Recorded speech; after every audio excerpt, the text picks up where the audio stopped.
We'd like to welcome Mackenzie Hughes into the Sentry Media Center here. Thanks for joining us today. You're making your fourth start here on Maui. Can you talk a little bit about how special it is to be here this week? Yeah, this one is one of our, I think, the players' favorites. Definitely one of mine. It seems like a bit of a, I hate to use the word celebration, but it's like you've had a great year and this is kind of where you get to start. And obviously it feels a bit different being that, you know, the criteria for this tournament has changed. I've been here now twice with different criteria. I've been here once for the COVID year, making East Lake, and then the top 50 this year. So, yeah, I guess it still feels really special, even though we've changed a couple things in the criteria. But, yeah, just starting here is like the best way to kick your season off. And now that this is like the true kickoff of the calendar year, it's pretty exciting. In an Olympics year, as well as a President's Cup being held in your home country, can you talk about how important it is now that you're eligible for all the signature events? Yeah, it makes the task that much easier. Still going to require some great golf, but I guess you know, the great golf that I hopefully play will be in these big events, and then you know, that's going to help my case towards Montreal and obviously Paris. So those are two really big goals of mine this year. So they're just dangling there, waiting for me to go get them. So yeah, hopefully it's a great year. Perfect. Thank you. Open it up for questions. Sean? How much do you feel like you had to reshuffle your 2024 schedule? Yeah, I'd say the early part of December and after RSM, I was kind of trying to lay out what I might play in the beginning part of the year, and I probably was going to start Palm Springs or Torrey and kind of just go from there. And then I got into all these events, and I sort of, you know, had to quickly start gearing up for here, and then yeah, just kind of trying to now lay out the schedule became a lot easier because I was like not wondering if I was going to qualify for these events. It was like, hey, I can write these in and then build around that. So that was really nice, and obviously it wasn't for the circumstances I would have liked to have been here for, but we're here nonetheless, and I'm hopefully going to try and take advantage of the opportunities. What were you going to be doing this week originally? I would have been, actually, right this moment, I would have been probably in the Dominican Republic. I had planned a family vacation to go there from like the 27th through the 3rd.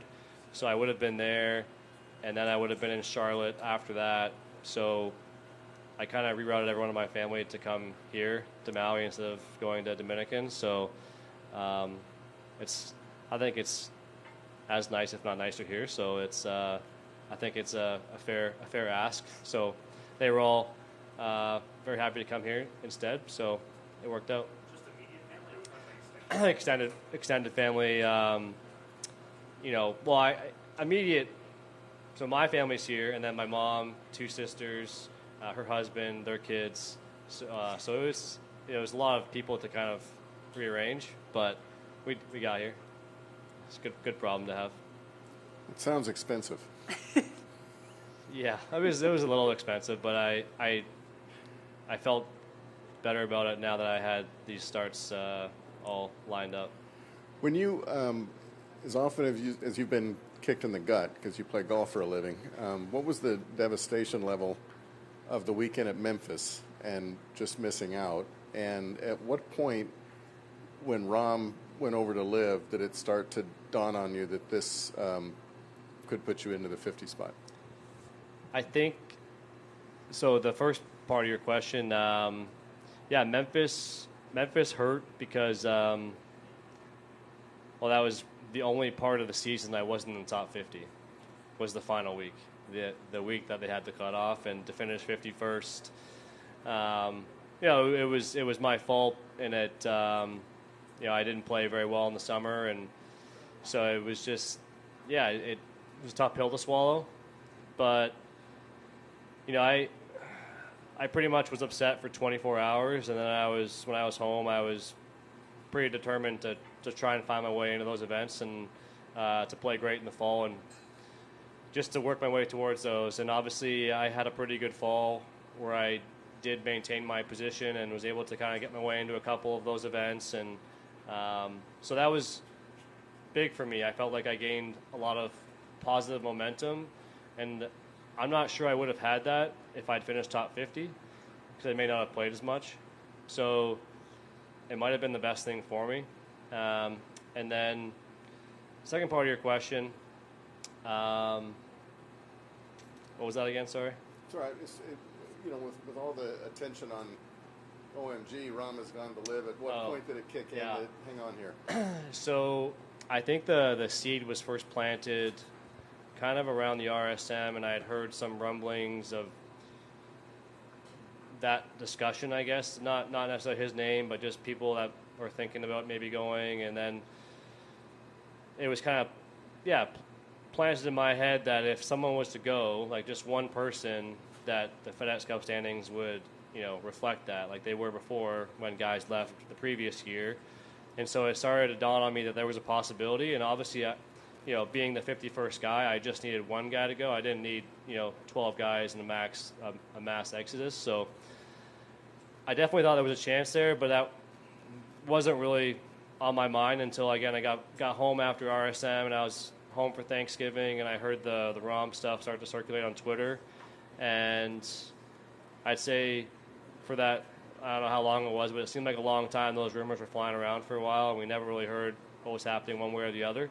And then he finally announced it, and I knew well before he announced that he was going, what was going to happen if he did go. I knew that was sort of what was going to happen. It was just a matter of how fast the tour could make all of that stuff, I guess, fall into place. But I'm appreciative of them, I guess, changing some of their policies, because in the past it had been, okay, if you hit a shot in competition on Live or you've resigned your membership, we're going to remove you from the FedEx Cup points list. But now I felt like the situation with Ron was different in that he went on national television and basically signed a letter of intent, if you will. And made a big jacket. Made a Letterman jacket, made a big show of it. And so I felt like, okay, he's clearly made his intentions known. So why are we waiting around till February to make this, So they were pretty good about that, and I found out a few days later that I was going to be playing all these events. So, Joel? Mac, you mentioned this week feels like a celebration of sorts. Is it hard, given like the comfortable confines and the nice scenery, to really kind of get yourself in a tournament mindset once Thursday rolls around? I'd say once Thursday hits, everyone clicks in. But I definitely think that these first few days they feel a lot different than most, because you're riding around in a cart. It just seems it's very relaxed here. So I think everyone's still trying to get their work in, but everyone's also just seems like really happy right now to be here. And so that's, nice when you're walking around the range. Everyone just seems generally pretty happy. And, at a lot of other tour events, it's not always like that. Everyone's kind of got their head down and really focused on what they're doing. So I think there's a bit more like looking around on the putting green, like, oh, a whale just jumped over there. That's pretty cool. So a lot of things to get your kind of attention away from the golf. But I think once Thursday rolls around, everyone kind of clicks in and realizes the magnitude of, the tournament we're playing in. Dylan? Yeah, you talked on Twitter about being worried that the fans were getting lost in sort of the shuffle of professional golf, and I'm wondering what inspired you to speak out on that. I'm of the belief that golf in 2019 to me was like the peak of professional golf, and since then, we had, I think we did really well through COVID. We were one of the first sports back, and I think that was, a highlight for sure, but it was still COVID, so it was like, how do you have a highlight through a pandemic? It was kind of tough. 2019 was like all about golf, you know, and our economic model was sustainable, and you know, the live threat came along, and all of a sudden we started to double the purses, and we're asking sponsors to double their investment, and we're giving them the same product. And fans also, I think, are left wondering, like, do guys even love playing golf anymore, or are they all just concerned about money? And all these guys going to live have made it pretty clear that it's all about money. I mean, growing the game, but also money. So to me, that's disappointing because, like, I don't play, like in 2019, I didn't pick a schedule based on a purse. But now that I'm qualified for these events, I mean, obviously it'd be silly for me not to play in these events. There are great opportunities, but like, I just don't think it's right. I don't think that, again, we have the same product that we had in 2019, yet we want this like increased investment, like not just increased, but like increased in a big way. And I just think that the product, I mean, well, I think it's great, it's the same product. And I just think fans are kind of left scratching their head thinking, like, what is going on?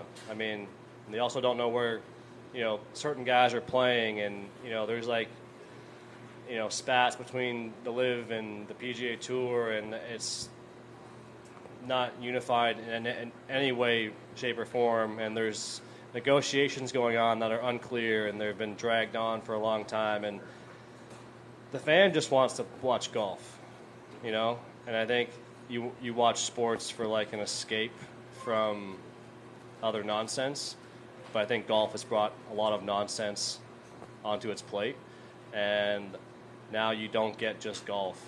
You know, you get a lot of other stuff going on. It's a bit of a circus, and so I just felt compelled to kind of speak on it, that like not everyone out here is just thinking like, oh, like let's make these purses $30 million. Like that sounds great. Like no, it doesn't, because in 2 years the PGA Tour will have no one sponsoring any tournaments because no one wants to pay these prices. So it's a fine line, and I think that also there's a lot of guys that feel entitled out here. Like, you start to see all these big amounts of money flying around, and this offer and that offer, and people think, oh, well, I stayed loyal, like, where's my money? And it's like, you're not entitled to play the PGA. Like, you have the right, and like you have a privilege to play out here, and it's an opportunity, but it's not like anyone owes you anything. No one's, you know, forcing your hand. Like, you don't have to stay. You can go play over there if you want. So like this whole, you know, the tour owes me something attitude, I don't like either.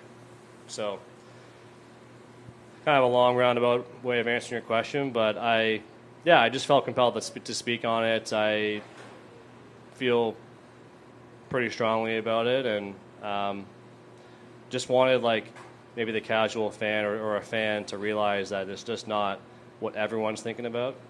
So, is there an outcome that you are rooting for at this point? See, the hard part there is that there is an outcome I root for, but I don't know how we get there. And I'm sure that's what the tour is wrestling with as well, is how do you get to that point? Like, so the outcome I hope for is that, like, I don't see LIV going away anytime soon. So the outcome I hope for is that there is a way for the tours to obviously coexist, and there's some sort of unity, and there's not a huge rift between them. There's like some way that there's like not a pathway, but there's just sort of a, you know, a little more of a free-flowing pass back and forth, like, and not for everybody. Like, not everyone on Live is exempt to play on the PGA Tour, so it's not like everyone on Live should be able to play a tour event whenever they want. But, you know, the tour obviously misses guys like Brooks Koepka, Phil, TJ, Cam Smith. Like, there's no doubt that the tour is stronger with those guys playing. So I think that I'd love to see a way for those guys to play again. But how do you justify to a guy like I'm sure the Spieths and the JTs and the Rorys and the Scotties and the Will Zalatoris who were offered major amounts of money and decided not to go and stayed, and then they got the guys that left and you maybe played 2 years of Live and then you make your way back to the tour and it's like all things are good again. I think those are the guys you have to worry about making the most upset. Like if Brooks came back tomorrow, I'd be like, all right, because I wasn't, you know, offered a huge amount of money to go play on Live, and nor was I interested. But there were other guys that seriously entertained it and were probably told, hey, like, stay put, like, it's going to be fine over here, this is where you should be. And then now we're doing the deal with the PIF, and it's like, maybe those guys should have just done it. I don't know. And so I don't know how you make those guys feel as though, like, this is the right thing to do, you know? Like, I think deep down they would know it's best for the game. They should be back over here. But how do you justify to them, like, okay, they made $150 million, and now they're going to come back and play on your tour like nothing ever happened. So I just don't know how that gets navigated. And maybe they'll have to just kind of take it on the chin and just suck it up. But that's the outcome I hope for, is that those guys eventually find their way back here and play consistently out here, and we find a way to coexist as Live and PGA Tour, and it goes kind of that bitterness and that rivalry and the divisiveness in golf goes away, and it becomes about who's playing the best golf in the biggest tournaments, and you start talking about like major moments in golf, not just like major moments in the headlines or on Fox News when John Rahm says he's going to Live Golf. Like, I'm just tired of talking about that stuff. So that's the outcome I hope we get to someday, but who knows when. Last one from me then. Do you get the sense that other people feel this way, that you're kind of speaking out for a bunch of guys that you spend time with on tour, or is this something you guys talk about a lot, or is this just Mackenzie? I mean, I'd like to think that there are guys that would think that as the way I do, certainly. But I'm sure there are guys that are in a very opposite camp to me. Guys that would say those guys are gone, never let them back ever. But that doesn't seem realistic or in the best interest of the game. And to me, as much as I love my position here on the PGA Tour, I wouldn't feel threatened by those guys coming back. I would feel like this tour would just become stronger if we had the best players in the world playing here. But yes, I would say, like, I talk about it a little bit with guys, but it's not something that, like, if I'm at dinner, we're not talking about, like, you know, where the game's at and, you know, where it needs to go from here. But I certainly think a lot of guys do feel like the way I do. But like I said, I know there are guys that are strongly opposed to what I would be saying and say, screw those guys, you know? So, again, how do you make everyone happy? You can't. And the way forward, I hope, is smoother, but I know it'll be messy before it gets smooth again. Mac, you mentioned, you know, you're worried for the fans throughout this process. Has this, the past 2 years, has it done anything to make you question how you feel about the game at all? I mean, I know this is your profession and it's fans' passion, but what type of effect has it had on just your kind of love for what you do? are you speaking more to like the live stuff or like just like Just kind of especially just the last year that all this stuff's kind of outside the confines of competition. Yeah, I mean, I think for a large part of this summer, it kind of took away a lot of my focus from just the game itself. Like it seemed like every day you woke up, it was like there was some news or some random headline, or Patrick Cantley's trying to take over the tour, or and it's like every day you're like, what is going on? Like it's like you're living in like fantasy land. It's just every day something was new. It was new headline, new story, and it was never just like about the golf. Like Wyndham Clark wins the U.S. Open and has this incredible performance, but like that was the week that Jay had taken his leave, and there was lots of talks about Patrick Cantley and these different rumors, and there was just like side noise, and it was just like that's all it was just noise, and it takes away from like the purity of the competition, of just the game, and those major moments. So I don't know if it took away any of my joy, but it definitely took away a lot of my focus. And I think in the last few months, I've really taken more of an approach of like those guys are on it. Those board members are going to handle it the best way they know how, and I'm going to trust that those guys have the best interest of the tour at heart. And I'm just going to go play golf, and I'm going to go play where they tell me to play, and work on my own game. And if that stuff gets resolved, great. And hopefully it's somewhat quickly. But worrying about it day to day does me no good, because I have no say. They haven't asked me to go to one meeting yet.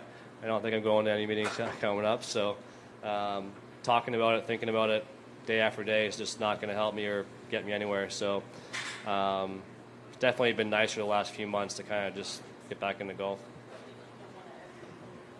Have you ever been on the pack? I'm on the pack now. Currently. Do you? Good research, right? Do you feel like the voice is heard? I feel like they're trying. It's been a very weird year to be on the pack. I think,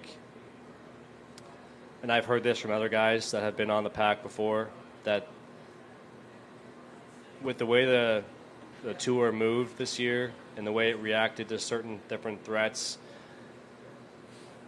they had to move so quick that they almost like, I don't think they could ever fully get everyone's sort of opinion or talk about these things in meetings thoroughly enough where everyone felt like they were getting their chance to say things, because they had to move quickly and they had to make these decisions quickly because they were being threatened by Liv, and I think that they felt that urgency to react and to make those moves. And I think there were a lot of times that we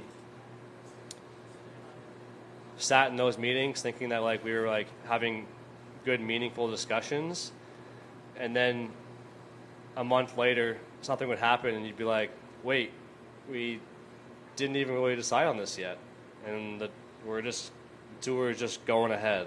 Like, we're just going to go ahead and do it anyways, even though we had no real unanimous sort of buy-in to an idea. Like, I know the elevated event idea, for an example, limited fields wasn't a topic of discussion at the Farmers last January.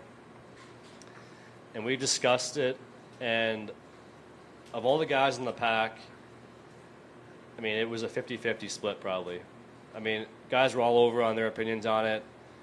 The tour was pretty steadfast in saying that they felt their data and their research backed up the fact that these were going to be better events, better products for the tour to sell going forward.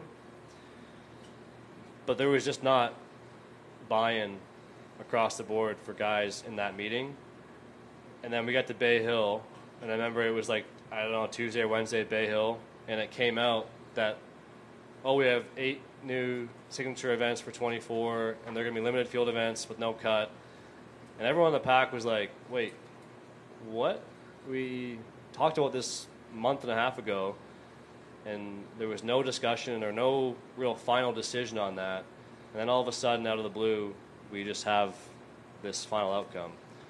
And so I know I expressed my frustration at the time and, talked to the tour about that. I'm like, why am I on the pack if I'm not going to be a part of any of these decisions in the first place? Like, I'm not going to just spend 2 hours of my time in San Diego at the Farmers in a meeting if it's for nothing. If I'm not being heard, then I'm just not going to speak. So it's gotten better. But these PIF negotiations, I mean, I have no idea. I have no idea what's going on. I have no idea what they're trying to accomplish. But, maybe it's not my job to know that. Should you know? I'm told that, it can't happen that way. I'm told that the negotiations are just going to be slowed down by that. Like, if the tour members know, obviously it's more than the tour members now because people talk. But I'd like to know. I'd like to know what, like, the specifics of, like, what is the final outcome that they're after. I don't know what that is. I don't know what they want from the PIF. I don't know what they want in regards to how does Live coexist after this deal gets done. What do they want Live to be? I don't know what Jay wants for those players. Does Jay want Brooks back? Does Jay not? PGA Tour Enterprises is a for-profit business. So if I'm a for-profit business, I want the best product. And the best product is now including Brooks, Cam Smith, Bryson. All those guys help create the best products. So now is that part of the goal? I don't know. So I don't know. Do you feel as involved or even influential and players like you who were left out of the Delaware meeting? Did that affect your outlook on things? I think that definitely told me whose opinion mattered. I mean, there was 70 PGA Tour players there, and they thought only 25 or 30 of them were good enough for that meeting. Bit of a slap in the face. And you got 70 of the best players in the PGA Tour that season, and you're going to tell me I can't sit in that meeting and, at least listen? You can just put me in the back and say, hey, Mac, don't speak, but you can at least listen to what we're saying. It was like this closed-doors meeting for the who's who of the tour, and I'm not saying that you should make a decision based on what I think, but it'd be nice to even just to put your 2 cents in, or to hear what's going on, to be involved, to feel like you're part of it. Because I'm not going to say I'm not a star of the PGA Tour, but I'm not a slump either. I don't feel like, but anyways, it's kind of the way it is right now.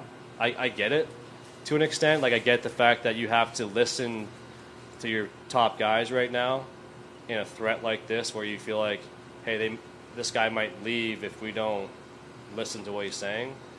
But they don't care if Mackenzie Hughes probably, like, if I'm not playing the PGA Tour tomorrow, it doesn't matter to the PGA Tour probably. Not, I shouldn't say that, but, like, you know what I mean? Like, if Scotty Scheffler went, obviously it's a bigger impact than if I go. So it's like